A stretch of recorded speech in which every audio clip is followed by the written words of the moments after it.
Subscribe to our YouTube channel and press the bell icon to get the latest updates. While we've all been quite understandably focused on troubles around Delhi, in and around Delhi, a very important international story has unfolded. It's a very important international story. It's a very important regional story. It's also a story very important for India. I'm sure you would have guessed I'm talking about the US-Taliban peace deal. And you know the funny thing? They don't even call it the US-Taliban peace deal. They can't call it the US-Afghanistan peace deal. They don't call it the Afghanistan peace deal.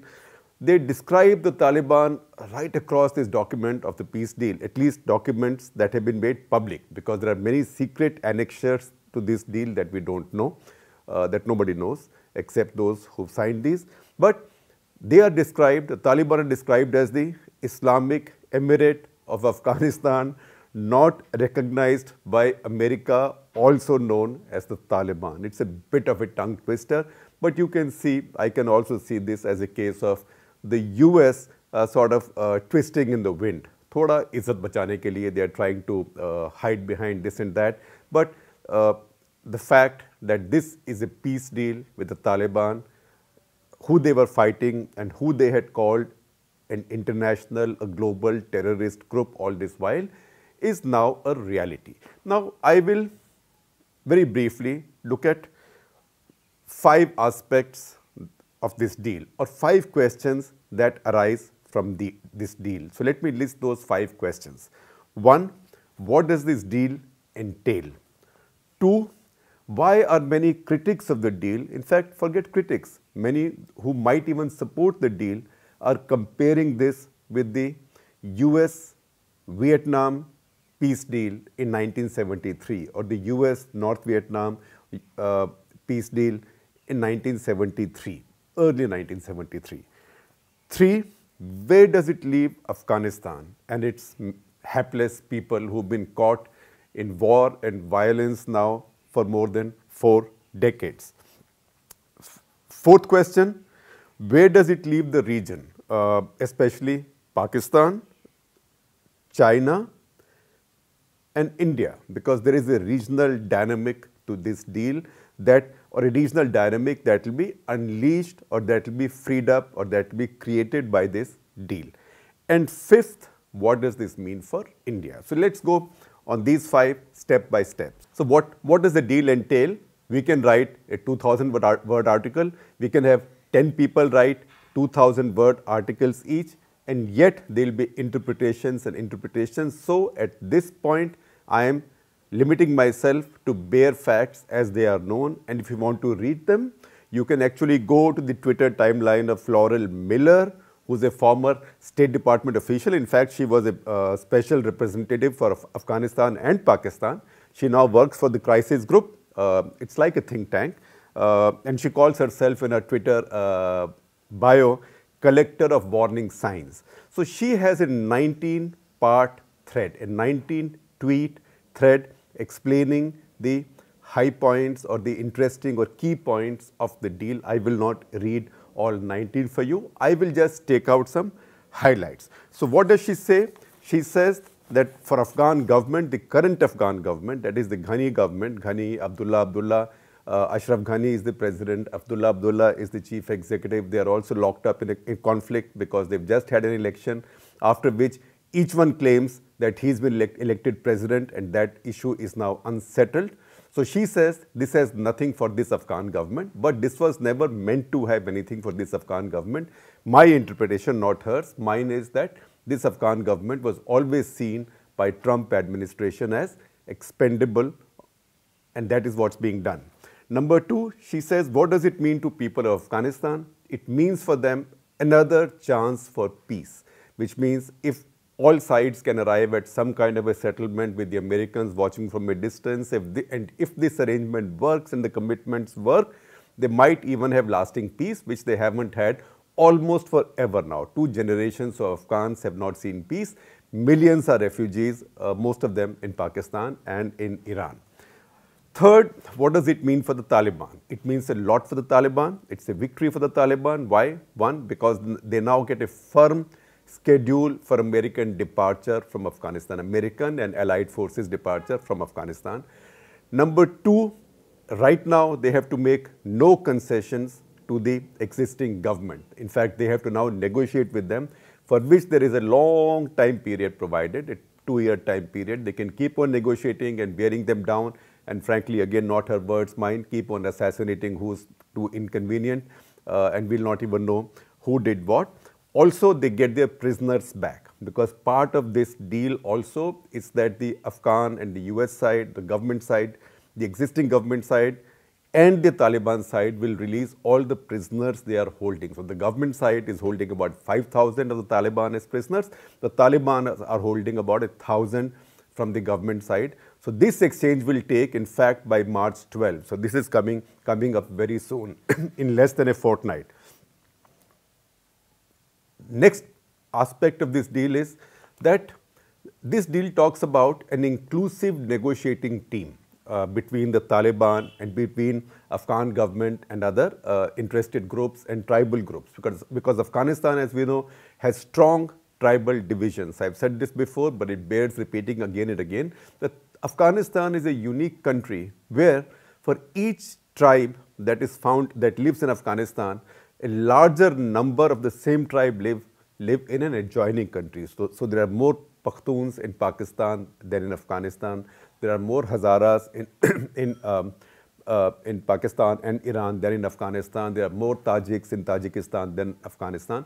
So Afghanistan has many broad tribal divisions. One of those is also regional, which is north-south. So in the north, there are the Tajiks and Uzbeks, etc. And that fault line has always been there. Even when the Taliban had taken over the country in the past, it was Ahmad Shah Massoud in the north whose rule ran there, and he was an ally of India. So there was a north-south divide. Abdullah is from the north. He's a Tajik. Ashraf Ghani is a Pakhtun. So once again, there has to be an inclusive negotiating team. Now, knowing Afghanistan, unless you had already set up a negotiating team and called it exclusive, this is going to be an eternal problem. Again, my interpretation, this is going to be a big issue going ahead. Next, the deal says that whoever takes over, essentially the Taliban now, will make sure, one, that they will keep fighting all terrorist forces. So in effect, the US has now outsourced counter-terror operations to the people they were fighting. So this is like really giving the keys of the house to the thief, in the expectation that now they have the house, they can eat what they want, they can spend what they want. They will not steal from it, and they will not let others steal from it. So they have to fight terrorists in Afghanistan. They also have to make sure that no forces find a base in Afghanistan or a route or sanctuary which are a threat to America, a security threat to America or any of its allies. And who America defines as its allies is up to America. If it's Trump, and if it's a second Trump term, which today looks the likelihood, then ask the Germans, ask the French, ask the Europeans, ask all of the NATO how reliable an ally Trump is, or ask the Syrians, or ask the Kurds, or ask the Iraqis how reliable an ally Trump's America is. So we'll come to what it means for India, and I think this is a little red flag for India, because today you might say, oh, India is also an ally of America, a strategic ally, but with Trump, he can shift the goalposts, he can draw fresh lines, he can erase existing lines as it conveniences him. Next, this immediately means a lifting of sanctions on Afghanistan. UN sanctions will be lifted within 3 months, and US sanctions will be lifted by August 27. And once again, the full withdrawal of US troops will take place in 14 months, and accordingly withdrawal of its allied troops will take place. US troops will be about halved to 8,500. That was in the next 3 months. That is about the level at which they were, according to Laurel Miller's tweet thread, when Trump had taken over. So that's where we are. Now we come to the next question, looking at these aspects or these key points of the deal or highlights of the deal. Why is it being compared with Vietnam? Now, there are many people who are saying this is just like Vietnam. There are people who are saying this is an Obama-style deal, not my words. John Bolton, a bit of a raving right-winger, former national security advisor to Trump, who says it's an Obama-like deal. You've sent all the wrong messages to Al-Qaeda and ISIS, and you've done nothing to secure yourselves, and there's going to be big trouble at the end of it. In fact, he says it brings unacceptable risk to US civilian population, and it's a wrong message. In fact, you will see that tweet on the screen. So this school believes that this is very much like the 1973 peace deal that the Americans signed with the Vietnamese, that those were the Paris Peace Accords. According to those, Americans pulled back. They left North Vietnamese and South Vietnamese to negotiate with each other on commitments from the North Vietnamese, who were rampant at that point and who were dominant, that they will be fair and there will be a negotiated settlement, and there will be peace. Nothing of the sort happened. Soon enough, before the ink on the accords had dried, North Vietnamese began pushing at the South. America had made many commitments to the South that they will come and defend them, that they'll give them air cover. Nothing of the sort happened for several reasons. One, it was around that time that Richard Nixon, whose administration had signed these deals, got into Watergate trouble. So they got distracted and they had problems of their own. So they had no time for their old, earlier South Vietnamese allies. And second, in America, the anti-war sentiment was building up really heavily. So nobody really wanted to go back to Vietnam in any way. So the Americans dumped their South Vietnamese allies. We know what happened.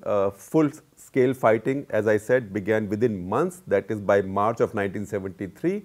April 29, 30, 1975, Saigon had fallen to the North Vietnamese, and that is when one of the great humiliations in American military and diplomatic history took place, when Americans carried out what was then called Operation Frequent Wind. What was Operation Frequent Wind? You might remember the visuals of the helicopters evacuating the last American diplomatic and military personnel from the roof of their embassy. So it's a bit of a irony. Operation Frequent Wind, is that wind going to become actually frequent, because you might end up with a situation like that in Afghanistan, because the presumption is that once again, once the Americans are out and they've cut their losses and they've gone away, then the Taliban, because they are dominant, they are rampant, they have the Pakistanis at their back, they will then push and they will exterminate all those who were seen to have collaborated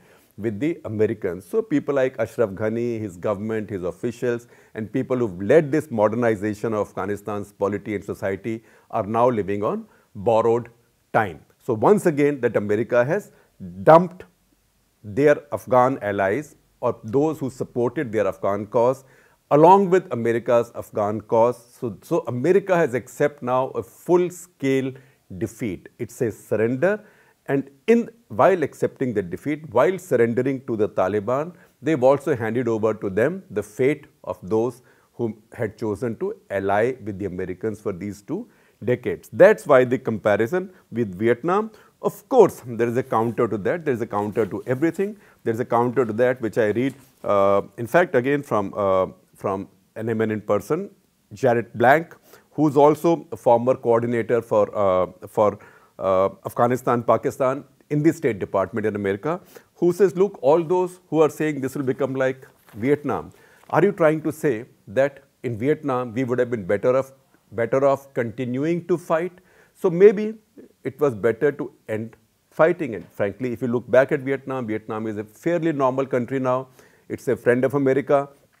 It's at odds with China. It's become a very confident country, very successful economically. But there is a big difference between Ho Chi Minh's Vietnam and the Taliban's Afghanistan, because Ho Chi Minh and his colleagues were schooled still. They were communists, but they were schooled in the modern way.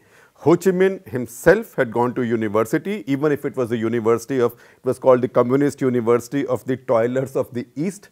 based in Moscow, but it was a modern university. He spent time in France, in Russia. He was a communist, but he was somebody who believed in modernity, equality of gender, who understood how the world was changing. His heirs and successors understood how the world was changing.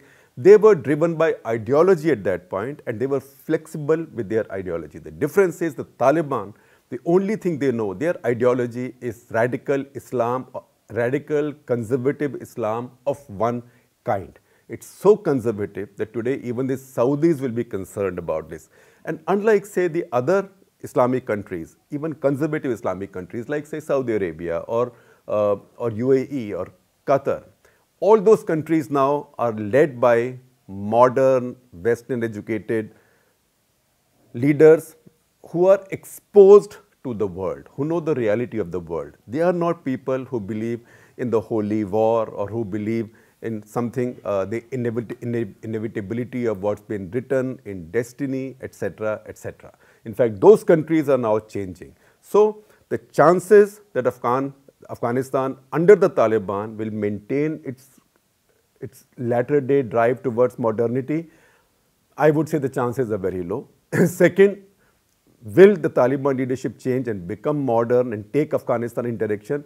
I would say the jury on that is out. We can't be sure at all.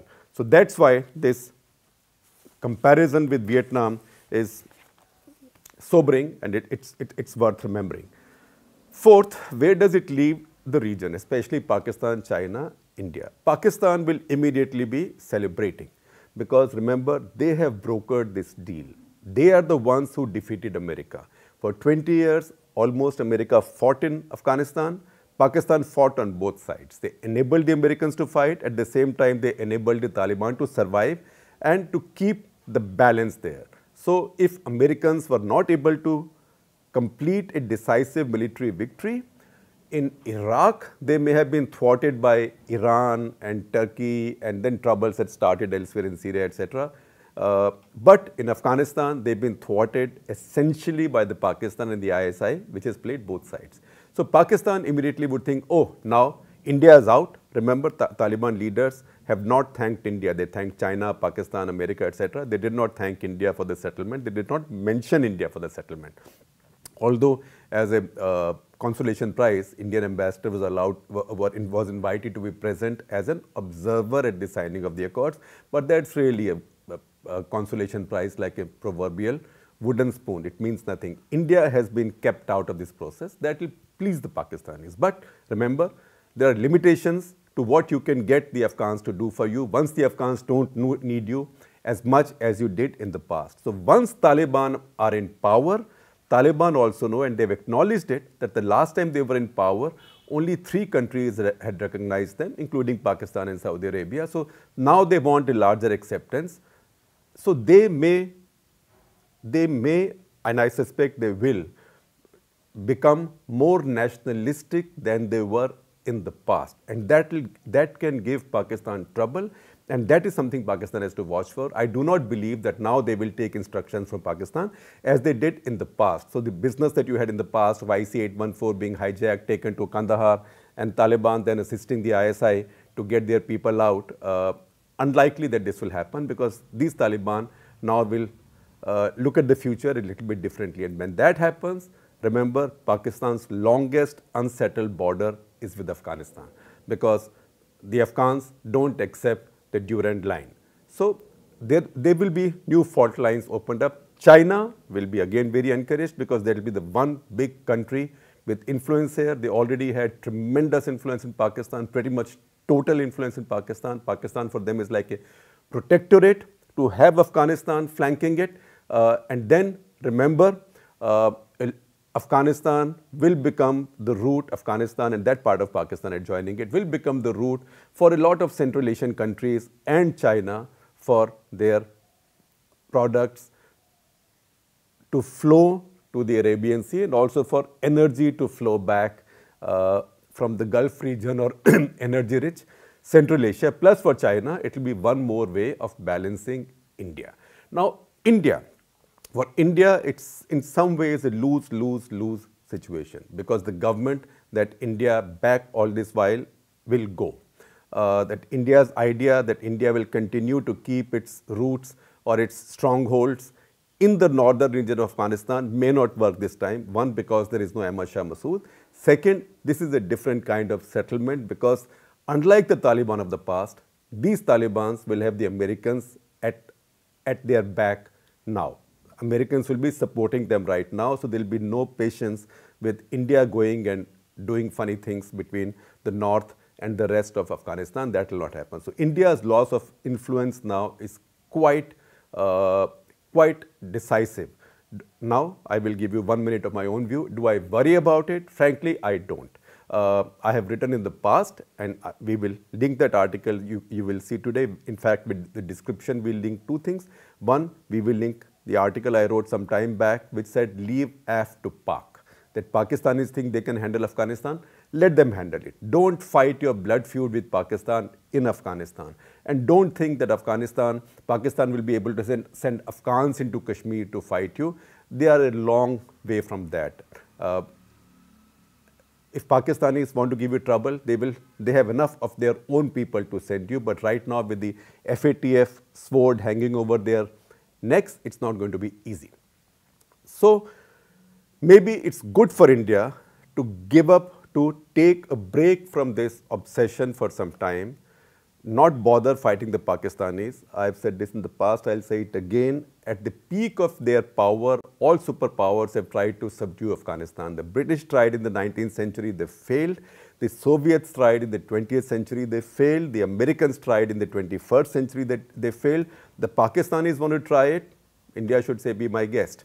So that is the way I look at the situation. The second thing that we link today is, again, Cut the Clutter, episode 337, where we had looked at the map of India and the phenomenon of Wakhan corridor, which became important today and was taken notice of today because India, in its statement of Afghanistan, described Afghanistan and India as countries with contiguous borders. So a lot of people said, contiguous how?